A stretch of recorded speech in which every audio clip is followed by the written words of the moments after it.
Hello there, Sarah from 17 once again. This is my Ys VIII Lacrimosa of Dana Inferno walkthrough. We are once again in the past playing as Dana and doing the repeated forward flips that you're either going to really enjoy in this run or hate, because it's one of those things, isn't it? There'll inevitably be somebody like, why do you always spam the roll? It's because I do it to annoy you, sir, and I have clearly achieved my goal. But we're going to be going to the Archezoic Chasm, and we're going to be taking on the Coelacantops boss? I don't know how to say that guy's name. It's one of those, like, borderline Aztec names, isn't it? Where there's a bunch of stuff in it that doesn't make sense for my pronunciation skills. But in this dungeon right now, we're going to be taking on some dials, which are hip and cool versions of armoured turtle crocodile dudes. And they have a very telegraphed spinning move, which is a big, slow-moving active hitbox, so feel free to flash guard it and then kill it. You'll notice I'm now using Ricotta. There's a really good reason for this. At this moment in time, I haven't learnt the skill that I need, so I'm going to be swapping to her just to spam some skills, and additionally, because they're higher level than me, they should trigger the skills that I need, hopefully. And then the gravy on all of this, the delicious cherry on top, is that these enemies are weak to her particular brand of beatdown. And I do like playing as Ricotta. I think she's really creative and really interesting. But I don't like her roll. Her roll is kind of short and high and fast, and it's a weird one. It doesn't flow off the fingers as much as some of the other ones. But I'm going to be exploring all of this first dungeon. I believe that this is this the monastery area? This first part of the dungeon looks kind of interesting. I like how it's overgrown and it's got all the interesting tapestries and motifs on the walls, and there's a couple of items and it's a little bit flooded.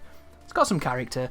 The enemies are a bit boring because it's just those crocodile dudes, and then later on there's a couple of plant guys, and then fat crocodiles which are just a tedious damage sponge.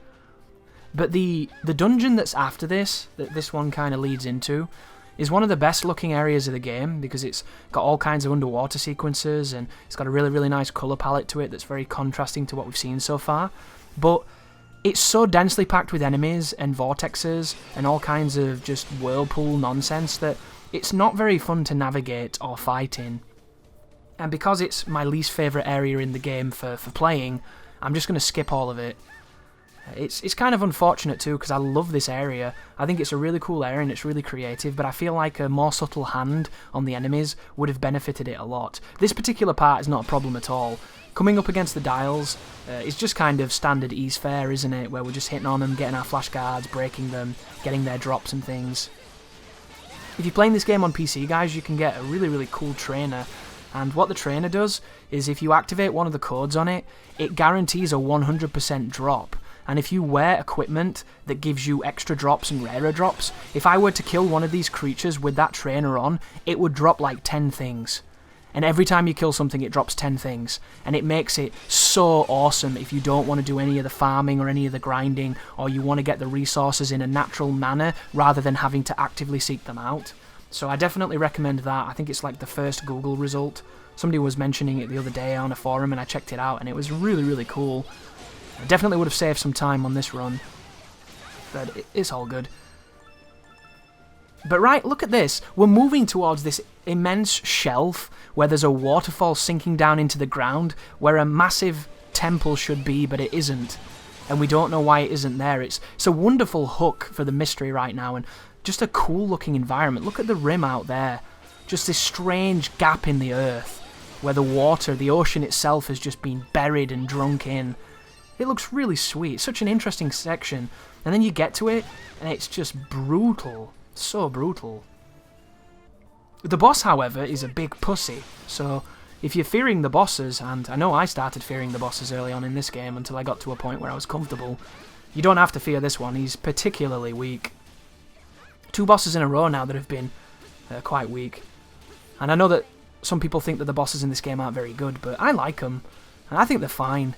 I think the bosses in Ys VII outside of the shrines are fucking terrible. Like, the bosses in that game are laughably bad. But in this game, I think they're perfectly fine. And even shitty bosses in Ys are still fun. Like, there are some games where the bosses are just garbage, and you never enjoy them. But in Ys, because the gameplay is usually so fun, even bad bosses are fine. But this is the zone where I'm not going to be doing any fighting, guys, because the water's pulling you, there's enemies firing projectiles, there's all kinds of just annoyances. It's a bit of a shame. There are some items, but I picked them up, and then when I did a safety save, if it was good, I would keep it in the footage. If it wasn't something I needed, I would just reload. So feel free to save as much as you want. We can't quite go down into the depths just yet because we haven't got the item that lets us breathe underwater. But when we do, it will enable us to go back to that cave, what we were in sometime before, and get the goodies in the area where the street sharks first turned up. But speaking of a street shark, this is kind of a street slug, maybe? This is a boss that, after you wail on it a little bit, it will electrocute the water you stood in, and you have to stand on the platform or do some kind of aerial combo to get out of its radius. However, this boss is so weak and we're so strong right now that if I just stack invincibility and hit it a bunch, it's going to die before it's had a chance to do any of its interesting stuff. And I even do a raw extra move here because I'm that confident that my damage will be enough. If I'd have waited for a flash guard, the boss would already be dead. But because I know that that move is coming, I can flash guard out of the invincibility of the extra move, get the flash stack, and finish him off in a spectacular fashion. And now we can continue on into the actual Archezoic Chasm. So, after you beat that boss, you get the ability to breathe underwater. From this point onwards, we're going to be going back through this area and hitting extra depth to get to the location where the Kraken lives, the creature that started this entire adventure. And down here is just so many enemies.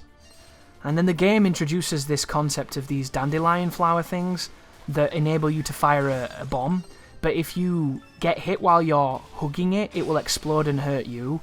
And it's this kind of convoluted new mechanic that's really, really simple and doesn't make a lot of sense at first, and then when you fight the boss coming up, you'll understand why they introduced it. Which is pretty clever, actually. And the flower that's attacking me right now, I kind of like him as an enemy.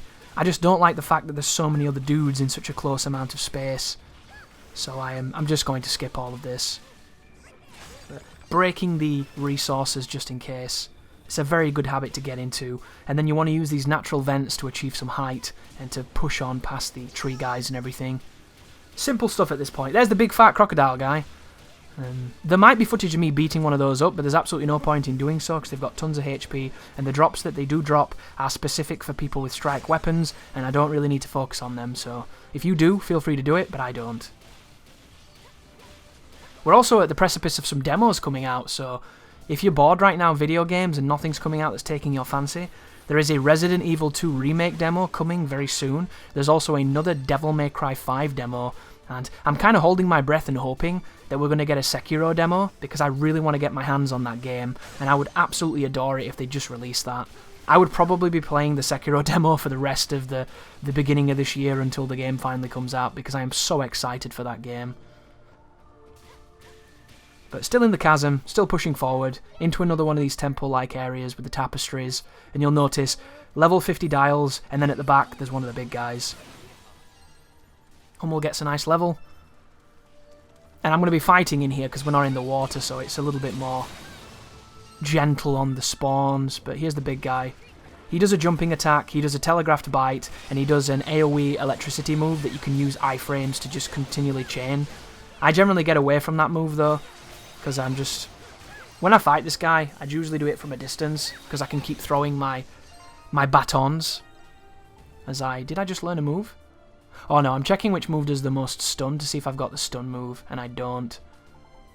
But I do have the spiral dive, so I'm probably going to take the spiral dive and pop that on, right? No? No spiral dive for me, I guess.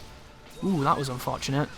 So if you don't know, guys, you can actually angle your attacks when you're locked on in this game. It's not 100% rigid lock-on. It's very reminiscent to Dark Souls 2. There we go again with another Needless Souls reference. Take a shot if you're playing the official... Everybody has to mention Dark Souls at every moment during every video game drinking game. But just look at this dude. He takes a beating. Massive HP, massive defense. He is not actually weak to what you would think he would be weak to. You would think that Ricotta and Salad would do the best damage here, but I don't even think they do. I just think he's a very durable, very dense enemy. And then we just get a move there for Dana, which is awesome. Break some of the pots. That's one of the areas I think that the E series could definitely up their ante with. I'd like to see more interactables in the environments, and I'd like to see them have more of a point. As it stands, it's very arcadey, isn't it? It's very gamey. A couple of pots with maybe some SP replenishment or a couple of item drops. It's all very, you know, I wouldn't say 20 years ago, even though that's kind of true. Gosh, doesn't time fly? It is very base game design, very paint by numbers. It'd be really interesting to see them kind of up the ante and develop it into its next logical step. As I jump past these guys to get a plot-related item and then get the hell out of Dodge, because I have no interest in that room. But you're also going to open up a shortcut in this section that lets you get back to the area that we were in before, which is a really interesting choice that they let you do this. I have no idea why they would. There's no reason to come back here in my mind, but it's cool that it exists. A couple more dials with some beast bones and some ancient bones. Immediately break them into the kill, and then we can push forward into this interesting boulevard of statues. Which this flower, you can think of it, the Garub is level 51, so we can definitely want to fight these guys. But you can think of this dude as a bit of an upgrade to the Spoon guy. Because he has similar moves, and he's just got those advanced petals. Now, there's a couple of them in this room. But because that projectile's so fast, you can use it reliably. And then when you get close, you can just stack the guards off his spinning attack. And this enemy becomes very simple. As much as if he touches you, you'll hurt. And there we go, Mighty Orbit. See that move? That's the move we wanted. This is the move we're going to be using against the Ocean's Anus, and he's coming up on the next video. So it's very important that you get this move, guys. This move is an SS stun. It is one of the most highly stunning moves in the entire game. And the next fight, you can only do damage once you stun the beast. If you don't stun it, you don't hurt it. Which is kind of not true, because you can hurt it, but you know what I mean. The gimmick of the fight is stunning it. And when I tell you that the fight coming up is one of the worst in the game and just beautifully frustrating and stupid and annoying and broken and wonky and just spiteful, know that I am not lying. You are taking on a boss that has 80,000 HP. 80,000 HP. Luckily, his pattern is really, really easy, except for the second phase's obnoxious fetish with spamming bullshit. Other than that, superb. But guess what, guys? I have a method of skipping the second phase. It doesn't guarantee you'll avoid the bullshit moves like the ink breath or the stupid projectile spam, but it means that you'll be in a phase where the boss is more likely to give you melee attacks. And if he hits you with melee attacks, which he often does if you stand in the right place, you can exploit him and skip the bullshit. So thank you for watching. Look forward to me sticking my big fat Ys penis into this douchebag, because it's coming up in the next video. You take care now.